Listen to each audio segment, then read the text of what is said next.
El actor Neil Patrick Harris es el típico caso del niño talentoso que se vuelve famoso con una increíblemente exitosa serie de televisión. Doogie Howser contaba las inusuales vivencias de un niño genio que era doctor en medicina. Pero a diferencia del típico final de la historia, en la que el niño se vuelve un adulto problemático y añorando su antigua fama, Harris se ha convertido en una verdadera revolución de una sola persona, abarcando virtualmente todas las formas de entretenimiento.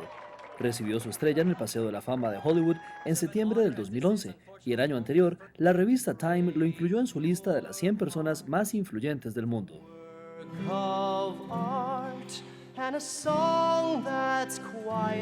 Bueno, y sus días de Doogie Howser pasaron ya hace muchos años. Ahora Neil Patrick Harris es el principal ayudante humano de los pitufos aquí en la Tierra. Y esto fue lo que nos comentó al respecto. I loved your work from the Stark Raven Man. Cool. Yeah, I loved that show. Nice.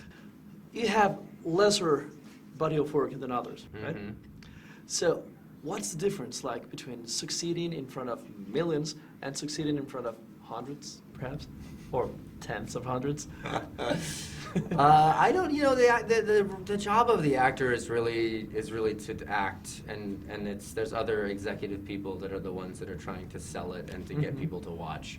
We get to come to junkets like this and try to promote the movie as best we can, but it's really just we're getting hired to perform in roles, so you can't put a lot of energy and effort into seeing who gets to watch it. And you know, Stark Raving Man's a perfect example of that. That was a show we loved, we were really proud of, and no one really watched for whatever reason. But that's not on us, I guess. You know, that was on Who Wants to Be a Millionaire, which was on at the same time. They kind of just stole our thunder. But it stole your thunder a little bit. But the scope of the project must have a little weight on your job. Yeah, I think in a business sense, it's good to be able to be involved in something that's as successful as possible, right? So for something like the Smurfs, it was a big giant Sony, you know, movie that they had great hopes for. They had hopes for becoming a franchise. It was a global thing. I didn't really have a lot of global legs as an actor, so the idea of doing it and hoping that it was going to be successful would only kind of potentially further my career in different countries and different regions. So that was certainly an aspect of deciding to take on the job. But if it didn't work and it had failed, it would have been fine. Well, big giant movie stars do tons of movies that fail and they still get to keep acting. So. Well, the important thing is to keep exploring, because you've explored television, theater, movies, and I hear that internet. Yeah, I did a musical with Joss Whedon called Dr. Horrible's Sing-Along Blog. I also teamed up with Nerdist.com, and I produced a series of puppet short films, one of which is a Bollywood musical. They're called Neil's Puppet Dreams. And my next big thing is going to be porn. I'm going to get into porn. And my next big thing is going to be porn. I'm going to get into porn. I'm going to get really into porn. Pretty lucrative business, I hear. I think it's more like self-fulfilling than it is lucrative. Yeah. But I might have a piece of the action in both ways. Okay. Al volver, ¿qué no ha hecho Neil Patrick Harris?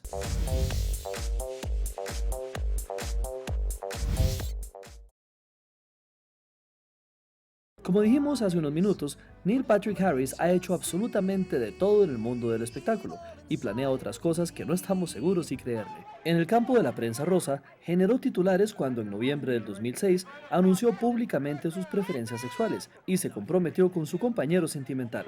Pero el papel de su vida llegó en el 2010 cuando, mediante una madre sustituta, se convirtió en el padre de unos gemelos. Now, tell me about your voice actor work.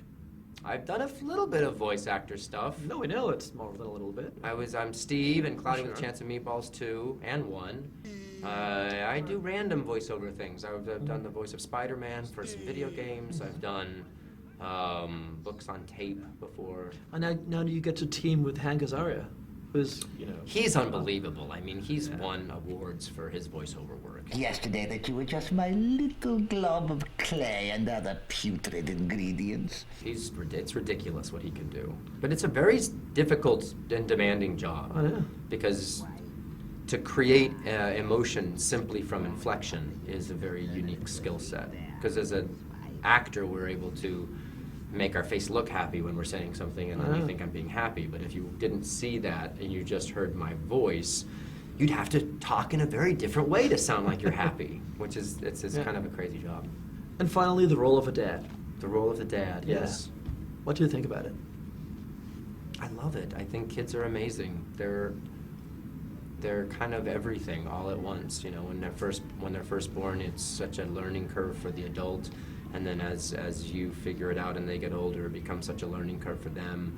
Once they start developing language, it becomes this great collaboration.